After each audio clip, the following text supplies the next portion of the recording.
Donc déjà, la première séance, on a commencé à parler, donc on a vu bien sûr un peu de vocabulaire et on a commencé à parler des catégories particulières des déchets. On a aussi donc fait allusion à deux étapes importantes pour celui qui va commencer à rédiger ou bien à établir un plan de gestion des déchets dans une entreprise. On a dit que la première chose à faire, c'est de faire un bilan général des déchets dans l'entreprise. Commençons par le processus le plus donc premier, ça veut dire la réception de la matière première. Passons par les processus de production, les processus métiers, les processus administratifs, jusqu'à donc ceux qui sont en relation avec la livraison du produit, avec le stockage du produit. Donc, il faut faire un bilan des déchets. Ça veut dire il faut avoir déjà une liste des déchets, en termes de quantité, en termes aussi de nature et de typologie. Donc, pour arriver à faire un bilan des déchets, il faut déjà être familiarisé avec les différents types en fait des déchets. On a vu l'autre fois donc la catégorie des déchets inertes. On a dit qu'il s'agit de tout déchet qui ne produit aucune réaction ni physique ni chimique avec l'environnement et avec le milieu extérieur. On a aussi défini donc les déchets qui sont biodégradables. On a dit que c'est plutôt la fraction assimilée aux déchets ménagers dans l'entreprise, parce qu'il y a toujours une fraction des déchets qui a une composition et qui a des caractéristiques semblables aux déchets ménagers, comme par exemple les restes d'aliments, le papier, etc. Donc, tout déchet qui est biodégradable dans la nature. Puis, donc, on a parlé aussi des déchets ultimes. Donc, on a défini c'est quoi un déchet ultime. On a dit que c'est le résidu résultant de toute opération de traitement des déchets. Donc, on va faire un traitement des déchets. Il reste toujours une fraction de matière que nous ne pouvons plus valoriser. Donc, c'est le déchet ultime, c'est l'étape finale, ou bien un déchet. Donc, on ne peut plus tirer profit donc de ce produit-là.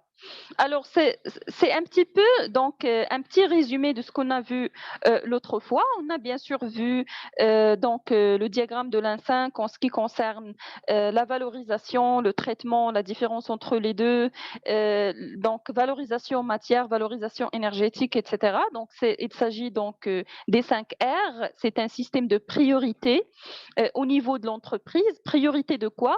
Priorité de choisir les actions à mener face aux déchets. Donc, ce sont les solutions face aux déchets. Mais avant déjà d'arriver aux solutions, on a dit qu'il faut faire le bilan de matière, ou bien plutôt le bilan des déchets dans l'entreprise, élaborer une liste des déchets, connaître donc quelles sont les sources ou bien quels sont les processus qui génèrent les déchets.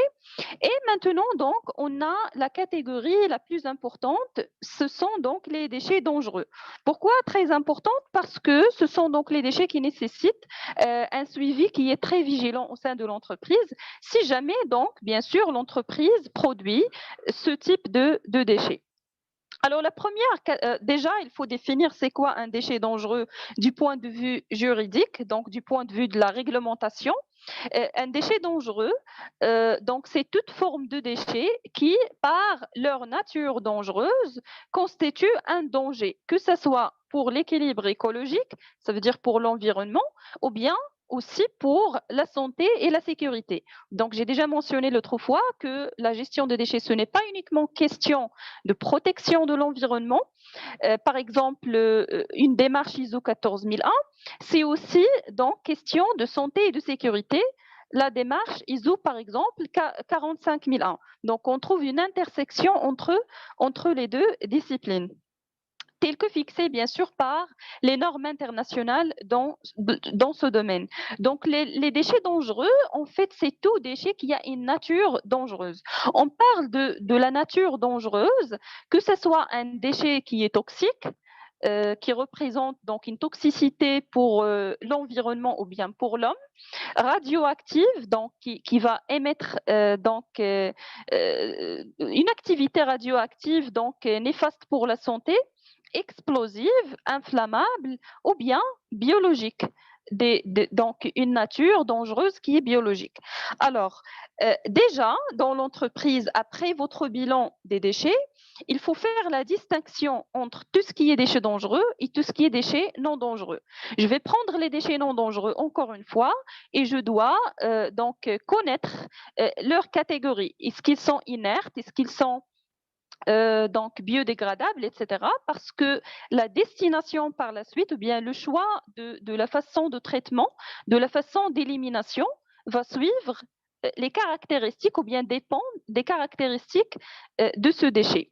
Encore une fois, pour les déchets dangereux, il ne suffit pas de dire que c'est un déchet dangereux, mais il faut savoir la nature de la dangerosité. Ça va vous aider aussi au niveau du tri sélectif des déchets. Donc, on ne va pas trier les déchets seulement dangereux, non dangereux, ça veut dire les grandes catégories, mais on va les trier donc selon les petites catégories qu'on va voir, selon la nature de la dangerosité. On parle d'abord donc d'un déchet qui est toxique. Donc un déchet toxique, c'est un déchet qui peut impacter d'une manière qui est grave, que ce soit à court, à moyen ou bien à long terme, l'environnement ou bien la santé de l'homme. Donc un déchet toxique, c'est un déchet qui peut s'avérer nuisible à la santé d'un être vivant, de l'homme ou bien des autres êtres vivants, qui peut causer par exemple la mort, des blessures, des maladies. Et déjà, lorsque l'entreprise manipule des produits chimiques toxiques, automatiquement, les déchets aussi, on va trouver des traces de produits ou bien de déchets toxiques. Que ce soit les récipients vides, que ce soit déjà le produit lui-même, donc qui n'est pas utilisé, par exemple, il est périmé, ça reste toujours un déchet qui est toxique, etc. Ou bien d'autres produits qui ont été contaminés par cette substance qui est toxique. Donc des chiffons, par exemple, essuyés. Donc on a par exemple un déversement accidentel qui a causé la contamination d'un ensemble de matériaux. Donc tout ça, on va le considérer comme étant un déchet toxique. On a dit que, donc l'autre fois, on a dit que le déchet reste non dangereux sauf dans le cas où il a été contaminé par une substance dangereuse, d'où vient l'importance du tri sélectif.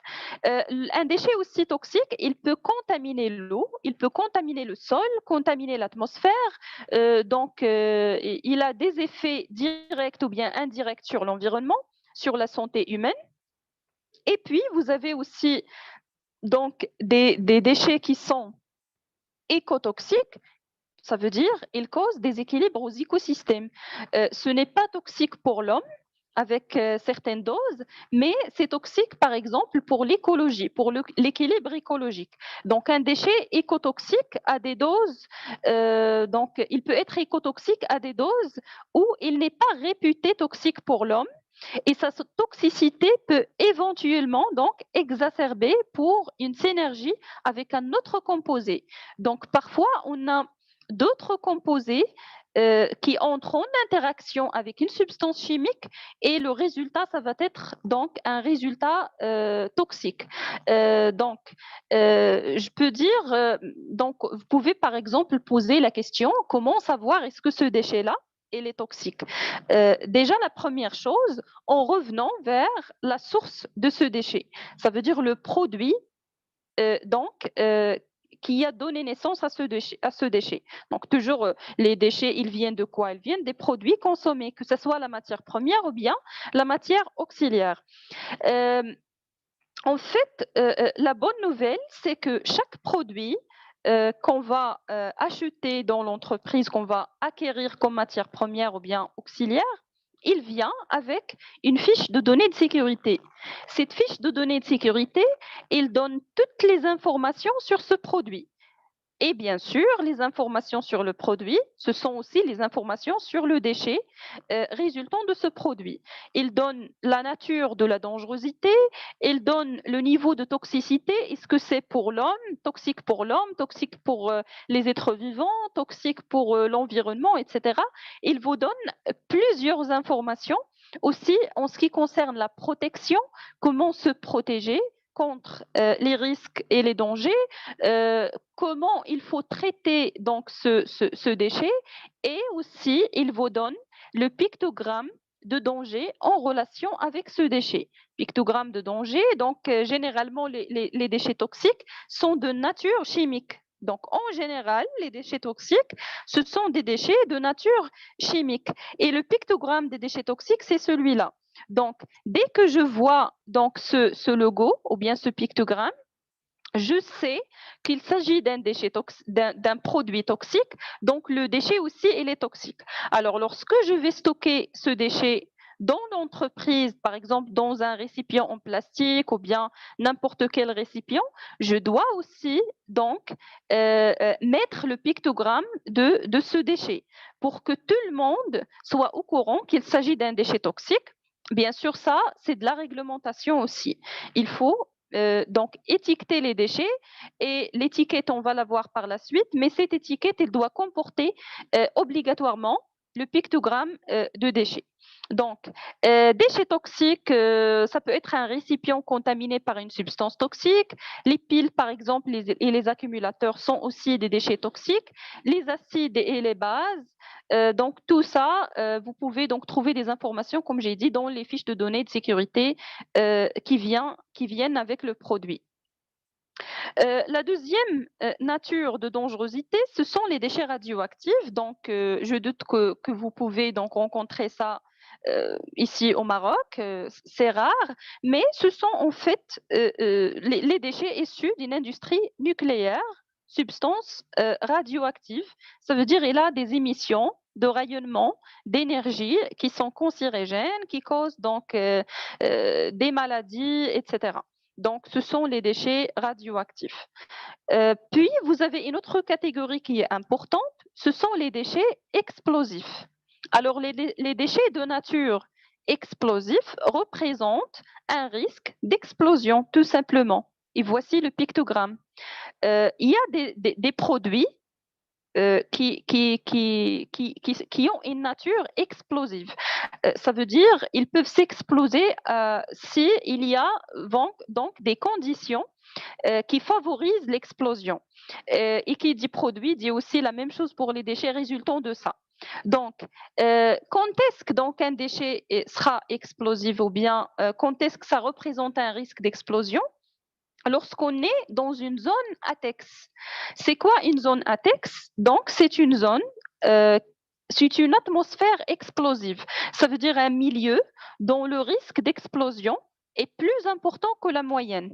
Donc, pourquoi il est plus important que la moyenne? Parce qu'il y a en fait ce triangle, donc le triangle qui cause une explosion. Donc, vous avez la présence d'oxygène, la présence d'un combustible, n'importe quel type de combustible. Par exemple, moi, je stocke des déchets explosifs et juste à côté, je stocke donc du papier, du carton, etc. Il y a beaucoup d'encombrement. S'il y a une source d'ignition ou bien une source d'inflammation, ça va causer une explosion.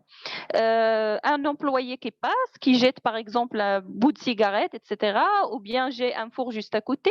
Donc, tout ça, ça peut causer, donc il est possible de causer une explosion.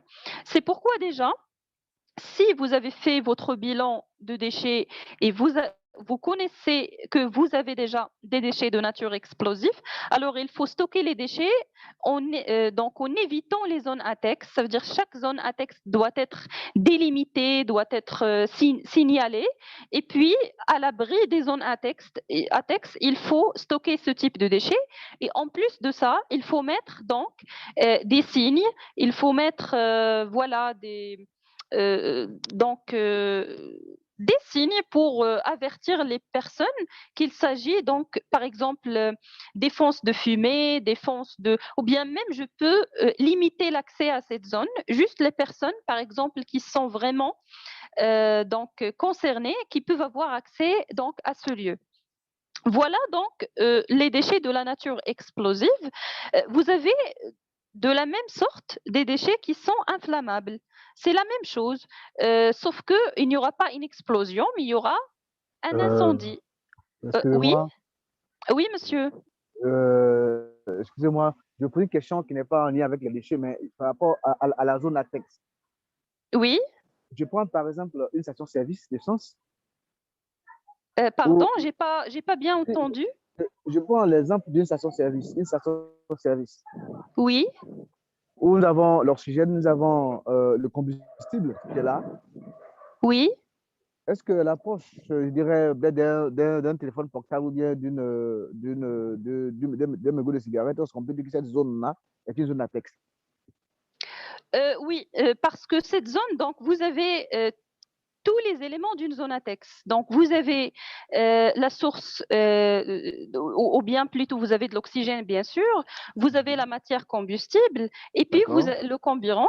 Et puis, si Uh-huh. une personne, par La exemple, source. utilise, oui, voilà, utilise un La source. téléphone portable, une Oui. source d'ignition, donc Uh-huh. automatiquement, c'est une zone à Ah, atmosphère ok. explosive. Ah, ok. D'accord? D'accord.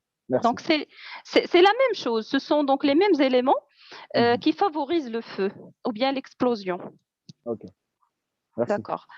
Je vous en prie. Donc, pour les déchets de nature inflammable, donc, ce sont des déchets ayant une capacité de s'enflammer et à maintenir la combustion. Donc, vous avez le pictogramme, voilà qu'il faut mettre dans des zones où on stocke donc ce type de déchets inflammables. Généralement, ce sont des huiles usagées ou bien des restes de produits carburants, etc. Ça veut dire qu'ils ont un pouvoir calorifique qui est très élevé. Et vous avez donc le risque de s'enflammer, il est plus élevé que la moyenne également.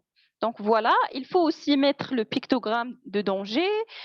Donc il faut bien sûr stocker ces déchets à l'abri des autres types de déchets qui sont par exemple explosifs, etc.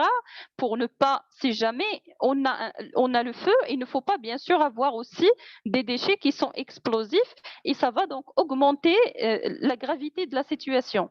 Donc il faut stocker ça séparément des autres. Donc voilà, vous avez aussi donc des déchets de nature biologique donc qui représentent une dangerosité biologique. Alors les déchets biologiques, il y a une partie qui est non dangereuse, il y a une partie qui est dangereuse. Pour la partie, ou bien plutôt, déjà, c'est quoi un déchet qui représente un danger biologique? Ça veut dire qu'il y a un risque biologique quand une personne est exposée à un agent biologique, les microbes, qui peuvent causer des infections, allergies, intoxications. Tout simplement, là où il y a une activité biologique, vous avez une activité bactérienne, ça veut dire une fermentation biologique, des virus, des moisissures, des microbes, etc. Et qui peuvent donc causer, bien sûr, que ce soit l'altération de la qualité de l'air, parce que là où il y a des déchets biologiques, il y a toujours des odeurs nauséabondes. Et vous avez aussi, ils peuvent infecter la santé de l'être humain.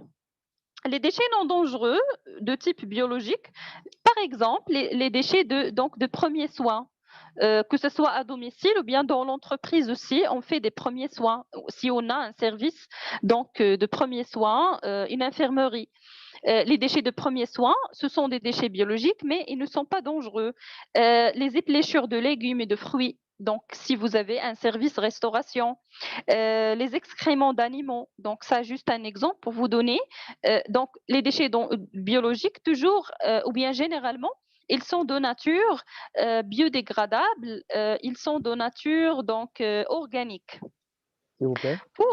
Oui, Quand vous parlez de déchets de premiers soins à domicile, c'est quoi concrètement? ça peut être par exemple des pansements, Des du pansements, des coton, sparadraps ou des cotons. Ok, euh, d'accord. Oui, voilà. Donc, des déchets de premiers soins, déchets d'activité de soins, parce que il y a toujours un risque infectieux là-dessus. Plutôt, donc les gens qui sont concernés, ce sont les gens qui travaillent, par exemple, dans les activités de soins, le domaine médical. Vous avez aussi les personnes qui travaillent dans les stations, par exemple, d'épuration des eaux. Les stations d'épuration des eaux, on utilise des boues activées, ça veut dire il y a donc une activité bactérienne, donc il faut une protection.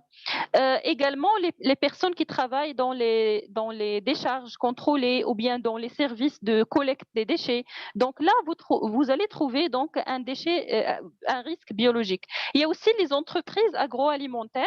Là aussi, on trouve donc un risque biologique qui est élevé. Par exemple, une conserverie de poissons. Il y a la manipulation de la matière organique. Il y a aussi des déchets qui sont organiques. Alors là, le risque biologique il est plus élevé. Si si on fait la comparaison pardon, avec les autres activités. D'accord. Merci. Voilà, oui. Merci, merci. Ah, je vous en prie. Voilà. Les déchets dangereux, donc, ce sont des déchets en général qui contiennent des agents pathogènes. Ça veut dire qu'il y a toujours un risque de contamination. Notamment dans les activités, voilà donc le pictogramme, notamment dans les activités, dans les laboratoires, vous trouverez toujours une stérilisation des déchets.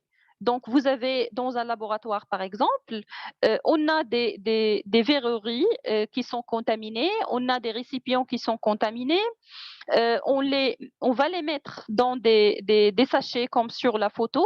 Toujours, vous voyez qu'il y a le pictogramme de la dangerosité et on fait une stérilisation. Donc, on va augmenter la température pour que donc les bactéries et les pathogènes qui ne peuvent pas résister à la température vont mourir. Et puis, on va diminuer la température pour que les autres êtres vivants qui sont thermorésistants aussi doivent être altérés par donc la diminution de la température. Donc tout ça, c'est pour protéger la santé, pour protéger aussi l'environnement. Alors en fait, voilà, donc les déchets dangereux, ils sont de plusieurs natures. Et aussi, vous pouvez mettre des pictogrammes en relation avec le danger lui-même. Par exemple, est-ce que ce déchet, il est irritant, que ce soit pour la peau, il cause par exemple une irritation cutanée, que ce soit pour voilà, corrosif par exemple pour les équipements aussi. Est-ce qu'il est en fait polluant pour l'environnement? Donc vous voyez, si jamais un produit comporte ce pictogramme, donc vous avez un poisson, une arbre, etc., un arbre. Donc, on peut dire que ce produit, il pollue l'environnement. On ne sait pas comment, mais il est polluant pour l'environnement. Ça veut dire qu'il ne faut pas le jeter directement vers l'environnement. Le déchet aussi résultant de ce produit, la même chose. Produit dangereux pour la santé, etc. Donc, les pictogrammes, donc je vous invite donc, j'ai déjà donc une liste, je peux l'envoyer par la suite. Mais si vous pouvez maîtriser les pictogrammes des déchets, ça va être un plus, bien sûr, parce que si vous êtes responsable de l'environnement ou bien HSE, vous aurez toujours besoin de manipuler donc ces types de pictogrammes. Alors, je fais quoi? Je fais le tri des déchets selon la nature, déjà la grande catégorie, dangereux, non dangereux. Les déchets non dangereux, selon est-ce qu'ils sont inertes, est-ce qu'ils sont ultimes, etc. Puis les déchets dangereux, selon la nature de la dangerosité. Et bien sûr, dans une entreprise, on ne va pas trouver tous ces types. Je ne vois pas qu'on va trouver donc les déchets dangereux de toute nature, mais ça dépend vraiment de votre activité et donc votre milieu de travail. On va voir maintenant la partie qui concerne la gestion interne des déchets. Donc maintenant, comment peut-on faire pour bien gestionner et bien maîtriser donc les déchets au sein de l'entreprise?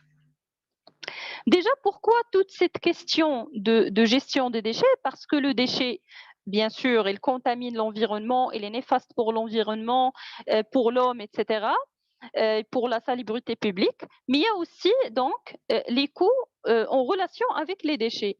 Donc le déchet pour l'entreprise, il engendre un coût supplémentaire. Donc vous avez déjà les frais de manutention et du transport. Donc, euh, il faut transporter bien sûr les déchets. Vous avez une entreprise agréée qui va vous faire le transport, qui va vous assurer le transport, mais selon la quantité vraiment des déchets qui va être transportés, l'entreprise doit donc payer bien sûr. Alors si l'entreprise arrive à minimiser la quantité des déchets, donc comme on a vu l'autre fois en ce qui concerne le diagramme de l'INSA, on a dit que donc la première priorité des actions, c'est de refuser le déchet et d'essayer d'éliminer le déchet à la source. Donc, si l'entreprise arrive à réduire la quantité des déchets produits ou bien générés, bien sûr que les frais aussi de manutention et les frais de transport vont être donc diminués.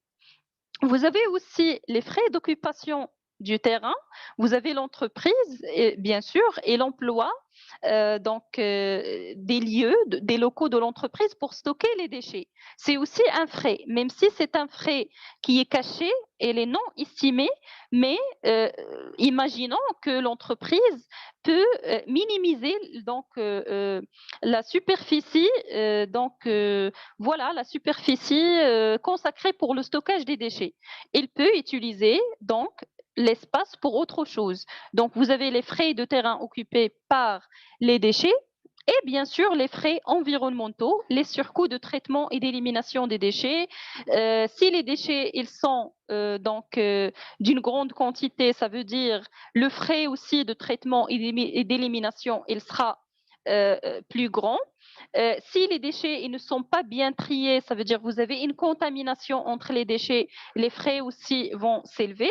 Donc, n'oubliez pas le principe qu'on a vu l'autre fois qui est le pollueur-payeur. Donc, je pollue l'environnement, je dois, bien sûr, euh, payer et assumer les frais de la pollution.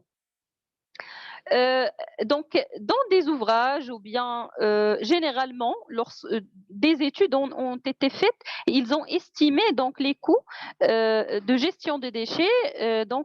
Voilà, c'est un nombre qui est grand, qui est assez grand. Euh, et on dit aussi que lorsque un déchet banal, par exemple du bois, du carton, de la ferraille, soit contaminé avec des déchets qui sont dangereux. Le déchet qui est initialement banal, probablement il avait une valeur ajoutée, il peut être recyclé, il peut Alors, être réutilisé, il va devenir excusez-moi, dangereux. Oui, excusez-moi. Alors, tout déchet banal, vous avez cité la ferraille.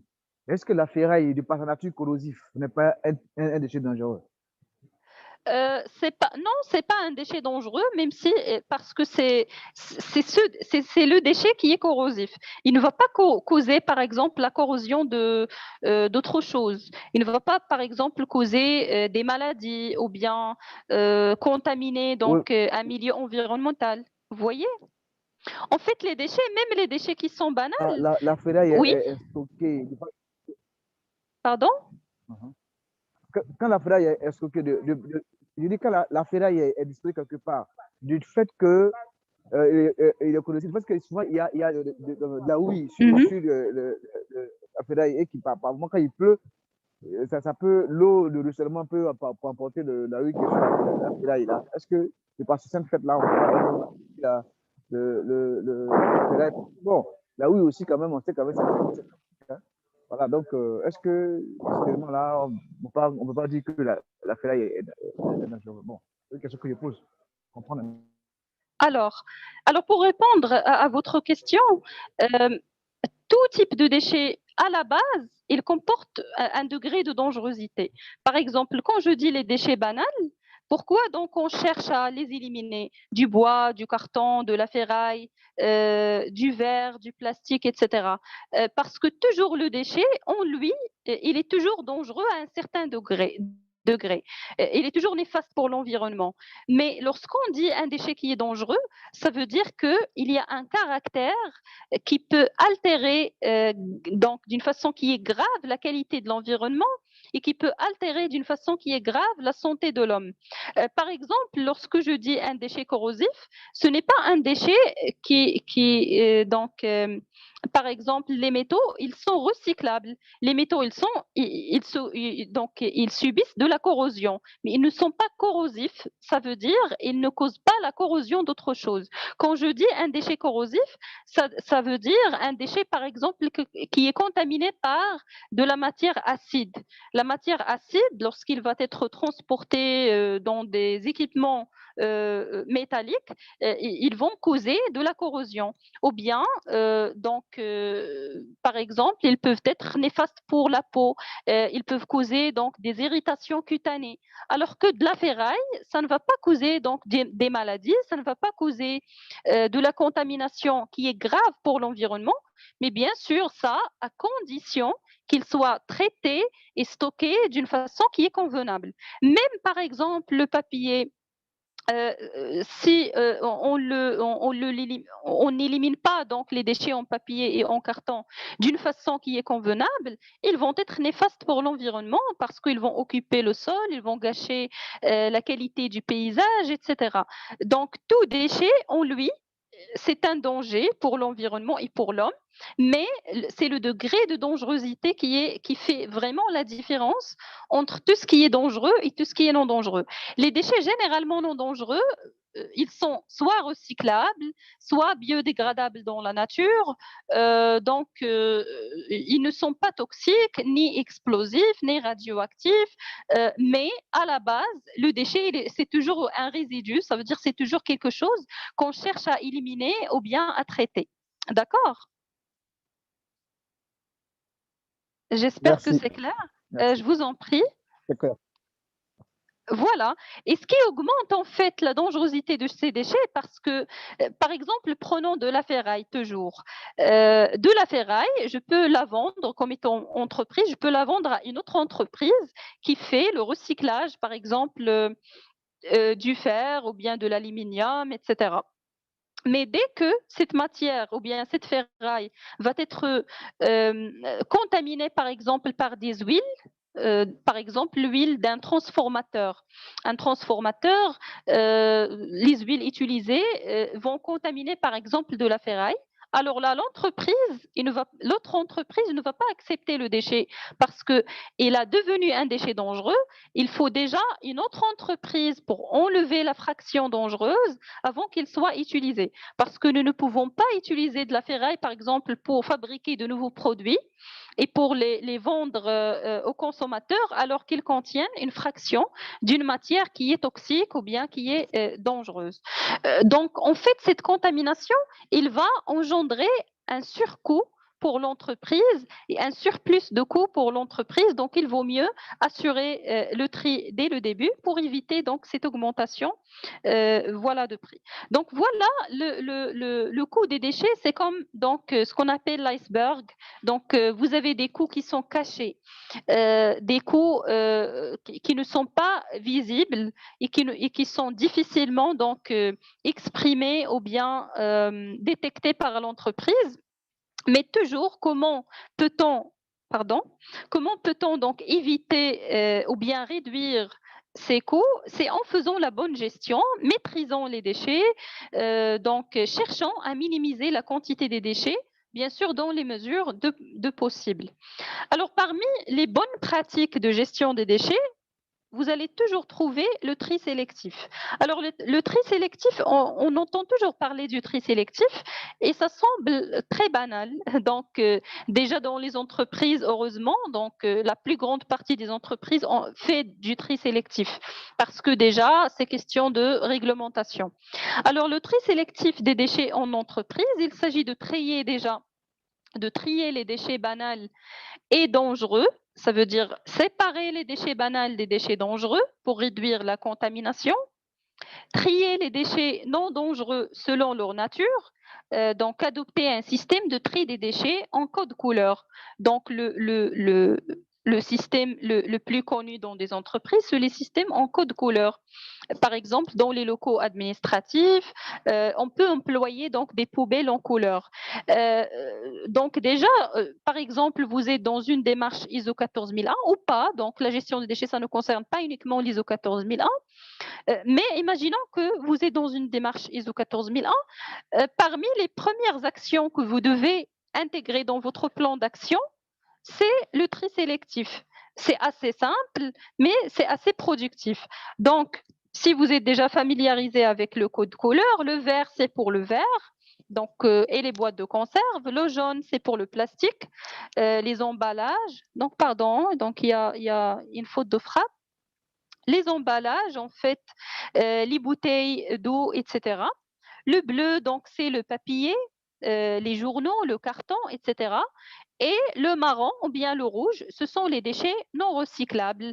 Les déchets non recyclables, par exemple, les gobelets de café. Donc, il y a un type de plastique qui n'est pas recyclable, une fraction du plastique qui n'est pas recyclable. Par exemple, l'exemple le plus connu et qu'on trouve dans les entreprises, ce sont les gobelets du café. Donc, les gobelets du café, ils ne viennent pas dans les poubelles donc, qui sont destinées pour le plastique, mais c'est pour donc le rouge ou bien le marron. Ça veut dire qu'il s'agit d'un déchet non recyclable. Parfois, vous allez trouver aussi le rouge, c'est pour les déchets dangereux. Mais déjà, les déchets dangereux, on les trouve généralement dans le hall de production. On ne va pas utiliser une petite poubelle, on va utiliser donc voilà, des bennes qui sont plus grandes pour accepter donc les déchets les déchets dangereux. Juste un petit exemple donc pour vous montrer l'importance du tri sélectif. Donc un exemple qui est très simple bien sûr. Imaginons qu'on a donc nous sommes dans un pays X. Le coût de destruction des déchets industriels spécifiques ou bien spéciaux, déjà les déchets industriels spéciaux, ce sont les déchets dangereux, les déchets contaminés. Donc, c'est par exemple 400 euros par tonne. Donc, ça, ce sont des données, je pense, de la France. Les coûts de distribution ou bien de destruction pardon, des déchets industriels banals, c'est donc 44 euros par tonne. Donc, prenons cet exemple. Imaginons que l'entreprise donc, emploie 20 mètres cubes, donc un récipient de 20 mètres cubes pour accepter donc, les deux types de déchets. Vous avez par exemple une tonne de déchets banaux plus 0,1 tonne de déchets spéciaux. Ça veut dire que vous avez tout simplement 2 tonnes de déchets spéciaux. Pourquoi? Parce que nous avons dit que si on mélange entre les deux types dangereux et non dangereux, on trouve quoi? Tout le contenu de votre récipient, il devient dangereux. Alors, vous avez 2 tonnes de déchets DIS. Le coût donc de destruction, ça sera 2 fois 400, donc c'est 800 euros. Par contre, si j'ai un récipient qui va accepter les déchets banals et j'emploie donc d'autres récipients qui sont séparés, bien sûr, pour les déchets spécifiques, alors le coût sera quoi? Donc, vous avez ici une séparation entre les deux types de déchets et le résultat, ça va être 200 à peu près 200 euros pour traiter tous les déchets. Bien sûr, le coût de traitement, ça veut dire la prestation du service. Généralement, les entreprises, ils font la prestation de service pour détruire ou bien donc éliminer les déchets. Donc, vous voyez, juste ce petit exemple, il nous donne déjà une vision claire sur l'importance du tri sélectif au niveau donc du coût. Donc pour l'entreprise aussi c'est un gain. Ce n'est pas uniquement pour question d'environnement, question de santé, c'est aussi donc un gain. Et voilà, donc j'ai lu quelque part dans un ouvrage, j'ai oublié le nom, donc je vais chercher ce livre-là et je peux donc le contacter par WhatsApp par la suite. J'ai lu que donc les bonnes pratiques permettent, donc les bonnes pratiques de tri de gestion, elles permettent de réduire jusqu'à 20 jusqu'à 25% donc des problèmes liés à la gestion des déchets. Donc il ne faut pas penser à de la technologie qui est très développée, il ne faut pas penser qu'on va recycler les déchets dans l'entreprise. Donc les solutions miraculeuses. Si vous pouvez le faire, pourquoi pas? Mais déjà, les bonnes pratiques de base, les petites actions de base, ils vous permettent de réduire 20 jusqu'à 25% des problèmes liés à la gestion des déchets pour un temps de retour sur investissement quasiment immédiat. Ça veut dire quoi, un temps de retour sur investissement? Ça veut dire je vais investir de l'argent dans un système de tri des déchets. Après, par exemple, juste une année, je vais récupérer déjà la somme que j'ai investie. Ça veut dire que vous avez le temps de recours sur investissement, il est très petit, il est très court. Vous pouvez donc voilà, gagner la somme que vous avez investie très rapidement. Donc, vous voyez l'utilité d'investir dans les bonnes pratiques de gestion des déchets. Question? Oui. Alors, ma question est relative donc à au test lecture des déchets. Alors, on remarque souvent que dans les entreprises, hein, au niveau des locaux, des bureaux et autres, est effectif, mais il y a une zone de stockage des déchets. Et dans cette zone de stockage, ça veut dire qu'il y a un truc qui est fait à la fois, mais là où on stocke les déchets, on arrive à la déchetterie, tous les déchets sont mélangés là-bas. Ah bon, oui, je comprends. Premier aspect. Second aspect, c'est que quand on fait le tri sélectif, même si à la déchetterie, le tri est continuel, l'entreprise qui sont chargées donc de procéder à l'enlèvement de ces déchets-là, quand ils viennent faire l'enlèvement des déchets, c'est effectivement également, là-bas aussi, on a un mélange, tous les déchets sont mélangés dans le système d'enlèvement et à l'élimination finale, tout est, enfin, il n'y a pas une filière d'élimination qui est dédiée aux déchets. Alors, je me pose la question de savoir quel est donc l'intérêt de procéder à un dispositif à la source si, in fine, on ne peut pas obtenir un résultat probant en termes d'élimination par type de déchets sur la base non, je comprends un peu cet élément-là. On fait un truc à la source, mais à la fin, le truc n'est plus utile. Donc, quel est l'intérêt de ce sens-là? D'accord. Donc déjà, c'est une bonne question parce que si je fais du tri sélectif à l'intérieur, ça veut dire dans les locaux, etc., alors ça ne sera dans un aucun sens utile si je ne fais pas la séparation des déchets lors du stockage. Donc, après, par exemple, le ramassage des poubelles pour les stocker provisoirement avant l'arrivée de la société qui va faire le transport, l'entreprise doit toujours séparer les déchets et assurer donc le tri sélectif, même dans le stockage intermédiaire. Par exemple, vous avez avant toute opération, donc, ou bien plutôt avant toute opération intermédiaire, avant l'arrivée de la société agréée pour faire le transport, il faut toujours respecter le tri sélectif.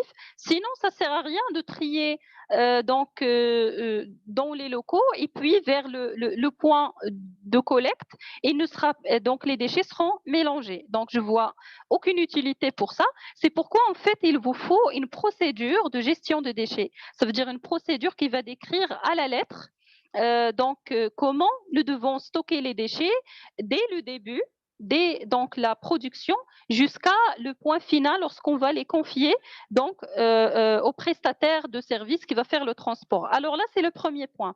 Le deuxième point important, c'est que après, donc, à l'extérieur de l'entreprise, donc après, donc déjà l'ISO 14001, il parle d'un concept qui est très important, juste je vais l'utiliser là-dessus, c'est la perspective de cycle de vie. Ça veut dire l'entreprise, il doit donc avoir une influence sur donc ce qui va se passer après que le produit, normalement pour l'ISO 14001, va quitter donc l'entreprise, mais aussi le déchet. Donc le déchet va quitter l'entreprise. Moi, comme étant générateur ou bien société génératrice, quelle est donc ma responsabilité?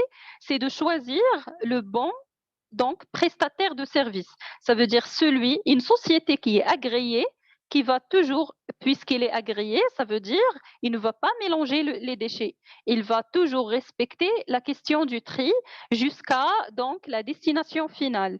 Euh, la question maintenant qui se pose, c'est que ça dépend vraiment des pays. Est-ce qu'il existe déjà une obligation au niveau de la réglementation à faire, donc choisir une société qui est agréée.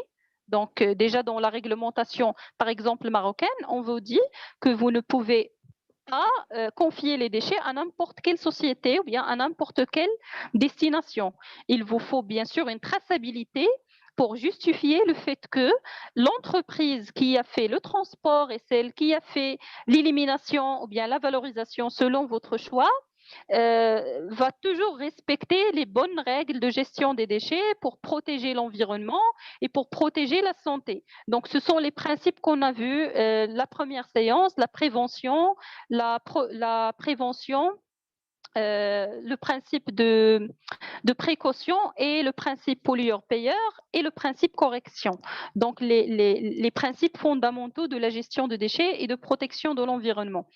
En absence, par exemple, s'il n'y a pas de société pour faire la valorisation, que ce soit énergétique ou bien la valorisation matière, il n'y a aucune société pour faire le traitement des déchets, bien le recyclage. La dernière solution, c'est l'élimination finale dans des décharges contrôlées. Donc, dans chaque pays, on trouve au moins, par exemple, 2-3 décharges contrôlées, au moins. Donc, on peut contacter, par exemple, la commune ou bien le service de l'État qui va s'occuper donc de l'élimination finale des déchets, mais d'une façon qui est officielle, dans des décharges qui sont contrôlées. Là Sinon, encore, oui, là encore, m'excusez, oui, là encore, au niveau des déchets contrôlés dont vous parlez, là-bas, pardon, oui, au niveau des déchets contrôlés dont vous parlez là-bas, oui. voilà, quand les déchets arrivent dans ces déchets contrôlés, il n'y a aucun système de séparation là. Tout est mélangé aussi là-bas. Alors, comment, ou alors, ça sert à, quel intérêt de faire un tri sélectif à la source et puis à la déchet contrôlé, il y a pas de séparation des déchets, tout est mélangé là-bas. Voilà, c'est ça aussi ma question. Ah oui. Alors là, bien sûr, ça sort de la responsabilité de l'entreprise parce que ça va devenir la responsabilité donc des autorités publiques. Donc, si vous faites le bon tri sélectif, n'oubliez pas que la gestion des déchets, il y a toujours, généralement, il est lié avec l'ISO 14001. Alors, votre objectif à vous, c'est d'avoir vos preuves et de s'assurer que donc ou bien plutôt de donner des preuves de justification et de conformité de certaines exigences de la norme. Donc, vous faites la bonne gestion des déchets parce que c'est parmi les premiers points qu'on va distinguer ou bien qu'on va, voilà, ce sont les premiers points qu'on va constater lorsqu'on vous fait un audit externe. Donc, on va voir est-ce que les déchets sont triés, est-ce que tout est organisé, etc. Question de est-ce que les déchets vont être mélangés, par exemple, dans les décharges? Moi, je pense, je ne sais pas donc le cas des autres pays, mais déjà les décharges contrôlées ici au Maroc, il y a c'est pas vraiment sophistiqué, mais au moins, donc, il y a un contrôle pour éliminer, par exemple, les ferrailles, pour éliminer le verre, etc. Je ne parle pas des décharges sauvages parce que malheureusement, il existe toujours des décharges sauvages qui ne sont pas contrôlées partout dans le monde. Voilà, donc votre responsabilité comme entreprise, c'est de choisir donc la bonne destination. Question de l'environnement, question de protection de l'environnement, vraiment, il y a une responsabilité qui est partagée et l'entreprise ne peut pas être responsable de tout, du globe terrestre. Donc, il ne peut pas, par exemple, suivre les autorités locales, ne peut pas pénaliser, il ne peut rien faire, mais déjà, il peut faire donc ce qu'il faut faire en interne, la bonne gestion en interne.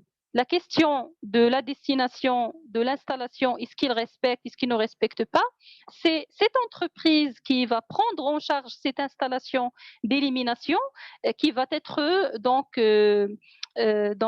pénalisée à propos de ça. Mais la responsabilité de l'entreprise, il ne peut pas donc aller jusque-là. Voilà. Donc, notre responsabilité déjà, c'est d'assurer le bon tri en interne, de bien choisir les prestataires externes. Et la question que vous avez dit, ça reste une question qui est vraiment voilà, donc c'est question de technique, c'est question de disponibilité des ressources, c'est question d'économie au niveau de tout le pays. Donc, nous ne pouvons pas vraiment agir là-dessus. On peut faire des bonnes pratiques. Déjà, en attendant, quand ce que les pays développent un petit peu leur stratégie de gestion des déchets donc sur le territoire global du pays. Espérons. Merci, merci. Je vous en prie. Mais en gros, si on sort de la formation, on sort de l'entreprise, je vois l'utilité de votre question parce que ça ne sert à rien vraiment d'obliger les entreprises à faire tout ça, alors que dans les installations publiques, il n'y a pas un respect qui est parfait pour ces règles. Mais déjà, faisons ce que nous pouvons faire et puis en espérant que la situation sera beaucoup plus sophistiquée que ça. Alors voilà, il faut séparer les déchets aussi lors du stockage. Et lors des opérations de dépôt et stockage, il faut prévoir des bacs, bien sûr, de rétention pour délimiter les pertes et confiner la lixiviation des déchets. Donc, bien sûr, les récipients, ils doivent être dans des locaux fermés.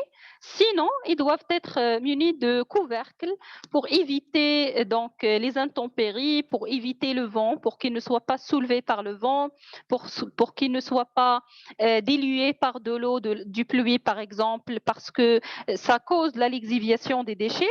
Ça veut dire donc qu'on va avoir un liquide qui va transmettre toute la pollution contenue dans les déchets et qui va contaminer par exemple le sol, l'être humain, etc. Donc il faut bien sûr bien stocker les déchets dans des récipients qui sont étanches et qui sont toujours en couleur pour respecter donc la question du tri sélectif. Et il ne faut pas donc penser directement, bien sûr, ça c'est selon votre situation dans l'entreprise. Il y a des entreprises dont la culture environnementale elle est très élevée, il y a des petites entreprises, etc. Mais on cherche toujours à maximiser le recyclage et la valorisation. Ça veut dire, je cherche toujours à choisir une prestation de valorisation et de recyclage pour donner un nouveau cycle de vie au produit.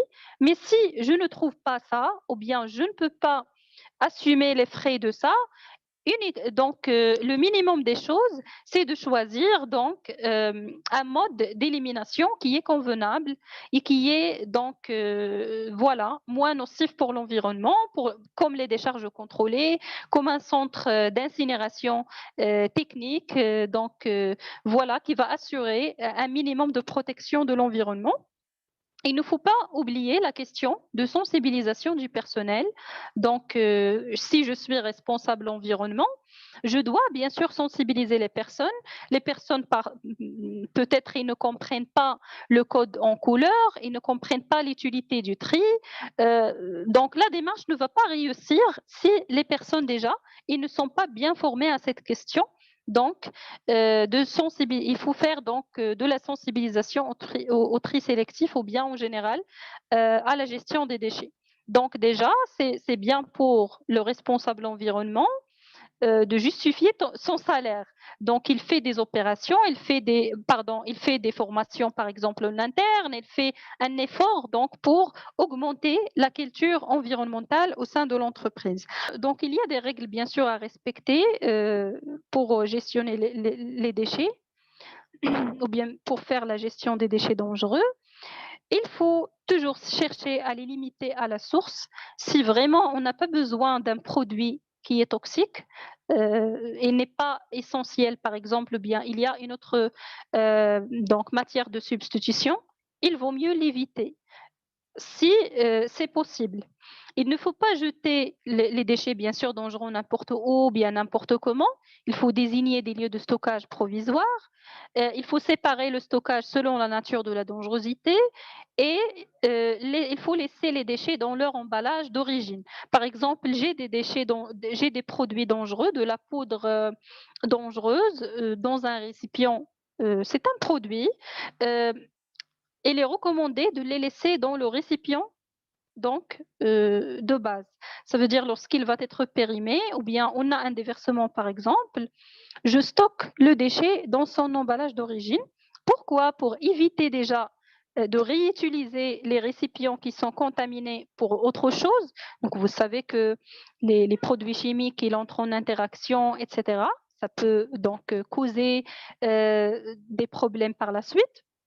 Et aussi, ces questions de désignation. Lorsque le déchet va être stocké dans son emballage d'origine, que ce soit poudre, liquide, etc., bien sûr, on sait qu'il s'agit, par exemple, d'un déchet qui est toxique ou bien qui est donc écotoxique, etc., inflammable, parce que le récipient déjà, ou bien l'emballage, il comporte le pictogramme, etc. Sinon, si par exemple le récipient il est détérioré, je dois mettre des étiquettes. Ou bien, si donc je stocke une grande quantité dans un paquet comme on a vu dans la procédure, il faut mettre des étiquettes. Alors ces étiquettes, ils doivent comporter quoi?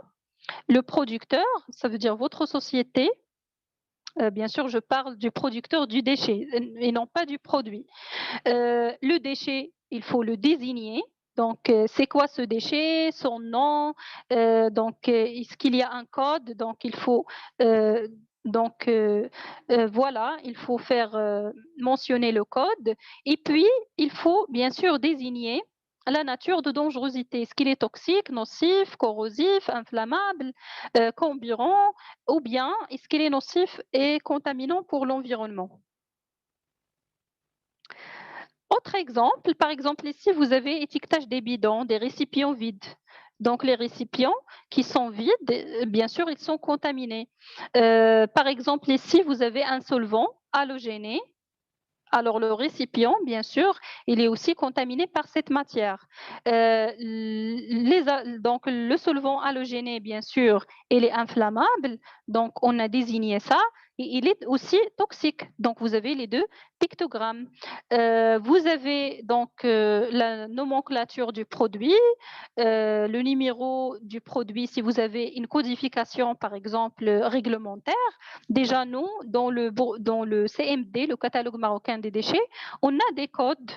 Pour chaque déchet, on a un code. Donc, vous pouvez utiliser ces codes et bien sûr les informations sur vous, sur votre société génératrice, si jamais on a eu, par exemple, un accident routier, une contamination d'un lieu, nous pouvons vous contacter directement. Alors, stocker les déchets dans des bonnes conditions, comme j'ai dit tout à l'heure, éviter les intempéries, il faut avoir des couvercles, etc. Ne réutilisez jamais les contenants vides pour autre chose, parce que ça va, bien sûr, contaminer, que ce soit la santé de l'homme ou bien l'environnement, ou bien entrer en interaction avec d'autres produits.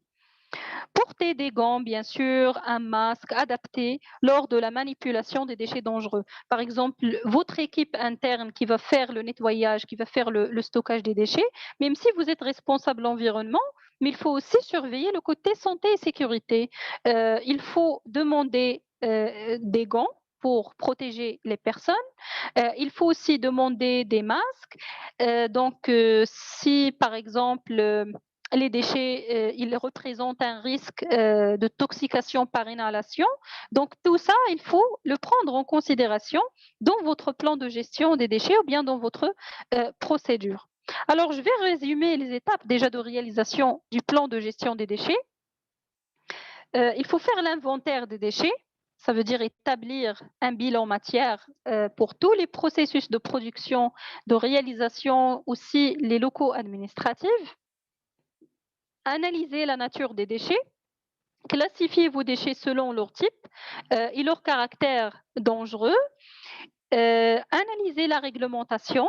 Bien sûr, selon le type de déchets que vous avez, faites une petite recherche sur la réglementation qui organise ça. Parce que si jamais l'entreprise a été alertée qu'il y a une transgression d'une règle législative en relation avec les déchets, monsieur le responsable environnement, bien sûr, on va le questionner. Donc, c'est lui qui va prendre une part de la responsabilité parce que c'est lui qui doit surveiller la réglementation. D'ailleurs, la réglementation, il dit quoi? Il faut trier, il faut remplir les bordereaux, il faut mettre les étiquettes, il faut contacter des sociétés agréées. Donc, il faut avoir un registre interne. Déjà, si vous avez donc ces éléments, vous êtes conforme à la réglementation. Il faut faire aussi un suivi de la quantité des déchets. À chaque enlèvement, dans le registre et dans les bordereaux aussi, on trouve la quantité des déchets. C'est utile parce que c'est utile pour l'entreprise et c'est aussi bon parce que c'est une obligation réglementaire. Mais déjà pour l'entreprise, c'est bien de faire un suivi des quantités des déchets. Pourquoi? C'est un autodiagnostic. Vous savez l'évolution donc de la quantité des déchets avec le temps. Et puis, vous pouvez, par exemple, proposer ou bien poser des objectifs. Par exemple, dans votre politique environnementale, vous pouvez donc définir un objectif, diminuer je ne sais pas quoi, à 10% ou bien à 5% la quantité des déchets générés par l'entreprise. Ça vous donne une idée aussi sur les pistes de progrès et les pistes d'amélioration. Et si vous souhaitez aller plus loin, même si vous êtes dans la démarche ISO 14001, ça se fait naturellement. Mais si vous êtes dans une démarche volontaire, par exemple, gestion des déchets, vous n'avez pas la 14001, il vaut mieux faire une évaluation des risques liés aux déchets. Bien sûr, les impacts, les aspects sur l'environnement, vous faites déjà ça. Juste, il faut statuer sur aussi les risques liés aux déchets, sur la santé et la sécurité et sur l'environnement. Déjà, sur l'environnement, vous le faites parce que vous êtes environnementaliste. Mais il vaut mieux, si vous n'avez pas quelqu'un qui s'occupe déjà de la santé et la sécurité, vous pouvez donc faire une évaluation des risques SST liés aux déchets. Exemple, déchets liés à la maintenance des véhicules et des matériels. Un exemple qui est très simple. On a d'abord l'inventaire des déchets, les déchets industriels banaux. Qu'est-ce qu'on peut trouver dans un atelier, par exemple, de réparation automobile ou bien de maintenance automobile, de maintenance de véhicules? On trouve de la pneumatique, on trouve du vitrage, les pare-brises, les latéraux, etc., pare-chocs, de la ferraille, papier et carton, emballage non souillé, donc ça, ce sont les déchets banaux ou bien banals. D'ailleurs, les deux mots, ils sont corrects. Voilà, papier, carton, emballage. Il y a aussi les filtres, hein? Les filtres à Oui, huile. oui, les filtres, mais les filtres, ce sont des déchets spéciaux parce qu'ils sont toujours souillés par les huiles, par du carburant, etc. Voilà. Les palettes aussi, housse, plastique, caoutchouc, tout ça, on peut le trouver. Et voilà les déchets souillés ou bien les déchets spéciaux, les huiles usagées. Et comme je vous ai dit, donc, les huiles usagées, c'est aussi autre question. Il y a donc une réglementation, au moins au Maroc, il y a une loi réglementaire en relation avec les huiles usagées.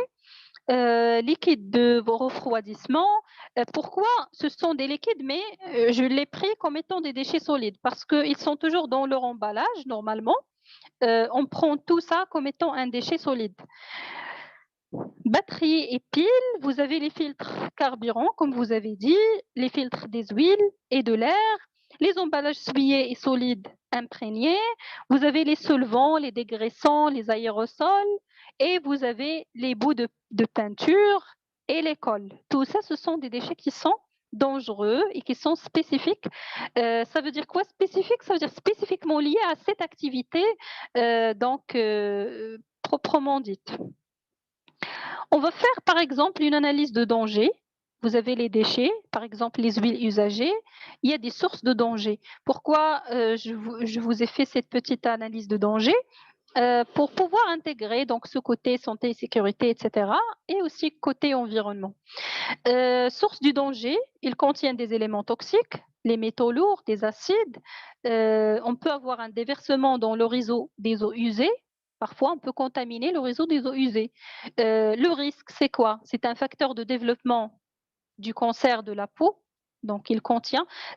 L'idée, c'est quoi? L'idée qu'il faut chercher un petit peu. Vous avez des déchets, il faut savoir quels sont les dangers liés à ce déchet et quels sont les risques possibles. On ne va pas entrer dans les détails, on ne va pas donc donner beaucoup de détails scientifiques, etc. Mais juste donc le titre du risque pour savoir déjà quelles sont les conséquences.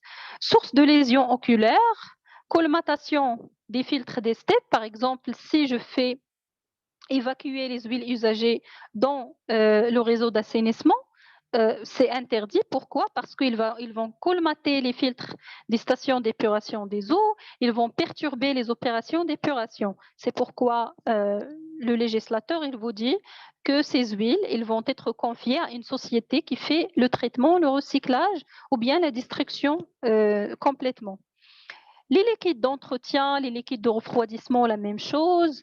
Les batteries et les piles, ils peuvent libérer des produits dangereux dans la nature. Ils contiennent de l'acide, du plomb. Ils peuvent contaminer l'air, le sol, l'eau. Et aussi, c'est un produit qui peut être absorbé par l'homme. Et son accumulation, il cause des problèmes qui sont sanitaires. Les filtres, carburants, des huiles, etc. Ils contiennent des éléments toxiques, ils peuvent contaminer l'environnement. Les aérosols, la même chose. Donc, ils sont aussi de caractère explosif. Oui, voilà. Donc, ils sont aussi de caractère explosif. Ils sont aussi facteurs de développement du cancer, lésions oculaires, colmatation. Voilà. Donc, vous avez un ensemble ou bien plutôt les aérosols, c'est un récipient sous pression. C'est pourquoi donc il peut causer de l'explosion. Il contient aussi des composantes nocives, c'est de la peinture, des grippins, etc. C'est pourquoi déjà on vous dit que les aérosols, il ne faut pas les laisser par exemple dans les automobiles. Il y a des personnes qui les utilisent pour la peinture, pour faire peindre leur véhicule. Il ne faut pas les laisser dans les automobiles dans des conditions de température qui sont élevées. Il fait très chaud et vous stockez des aérosols, on peut avoir une explosion tout simplement. Les bouts de peinture, la même chose, c'est une source de pollution. Et puis, vous pouvez faire, donc, comme pour donc, la procédure qu'on a déjà vue de l'analyse environnementale, la même chose aussi pour la santé et la sécurité. Vous pouvez faire donc une cotation du niveau de risque avec la probabilité et la gravité. Vous faites aussi le produit des deux et voilà, vous pouvez quantifier le niveau du risque. Alors, pourquoi j'aimerais pas détailler ce point? Parce qu'on a déjà vu la procédure environnementale dans l'ISO 14001, ben c'est la même chose. Les déchets déjà, ils sont pris en compte dans la procédure, mais si vous souhaitez rajouter la santé et la sécurité, vous pouvez faire une petite analyse comme ça, donc en se basant sur la probabilité et la gravité. Sinon, vous pouvez ne pas aller plus loin parce que donc la santé et la sécurité, c'est une autre discipline. Il suffit déjà de faire une petite analyse de base. Bien sûr, vous devez proposer des actions préventives et correctives. Les bonnes pratiques de tri, le stockage, le recyclage, si vous pouvez faire un recyclage en interne, c'est bien. Si vous pouvez valoriser les déchets, parfois les déchets, ce sont des pertes de matière, ça veut dire un reste de la matière première. Si vous avez un moyen de réinsérer ces pertes de matière, de les traiter et de les réinsérer dans la chaîne de valeur, ça sera formidable. Comme par exemple les solvants. Généralement, les solvants, ils sont on peut faire une extraction liquide-liquide. Bien sûr, si on ne fait pas ça, on va les stocker dans des récipients et puis ils vont devenir des déchets. On peut faire de l'extraction liquide-liquide et on peut donc réinsérer les solvants dans la chaîne de valeur. Mais ça dépend vraiment de votre entreprise et des procédés employés. On ne peut pas donc aller dans les données techniques parce que chaque industrie, il a des procédés et il a donc une façon de faire les choses. Alors le responsable environnement, c'est pourquoi il doit déjà comprendre ce qui se passe dans l'entreprise, maîtriser les processus, maîtriser les procédés, avoir donc voilà un minimum d'informations techniques, un responsable environnement. Parce que parfois le responsable environnement à la base, il est recruté euh, au niveau de ses compétences techniques et la gestion, il vient juste par la suite. ISO 14001, etc., il vient par la suite. Ce sont des atouts. Mais déjà, le savoir-faire technique, il est important. En plus de ça, il faut aussi maîtriser le côté gestion. Sinon, donc, l'entreprise ne va pas employer de responsable environnement, un pour la gestion et un autre pour les solutions techniques. Donc, il faut combiner entre les deux. Et puis, l'étude de coût. Donc, si vous pouvez vous-même faire l'étude de coût moyen lié à la gestion des déchets, c'est bon. Sinon, vous avez bien sûr un service qui fait tout ce qui est études économiques, etc. Voilà, pour savoir déjà, parce que ça va vous aider aussi à minimiser donc les coûts et à justifier les actions que vous allez mener. Je fais une action nouvelle dans l'entreprise. Comment arriver à convaincre l'administration et le top management? Pour eux, c'est toujours question du coût avant tout. Donc, il faut donc savoir calculer, par exemple, le coût lié aux gestions, bien sûr, le coût lié aux déchets. Il comporte le coût du transport, le coût du stockage, le coût de la valorisation, etc. Ça dépend de la technique que vous avez choisie. Donc, en ce qui concerne voilà, les déchets et la gestion des déchets. Je ne sais pas, est-ce on n'a pas le temps pour commencer le bordereau de suivi des déchets, donc je vais le laisser jusqu'à la 3e séance. Aussi le plan de gestion parce qu'il est assez intéressant, donc 5 minutes, on ne va pas voir le plan de gestion des déchets dans 5 minutes. Je vais le laisser pour la séance prochaine, sinon je laisse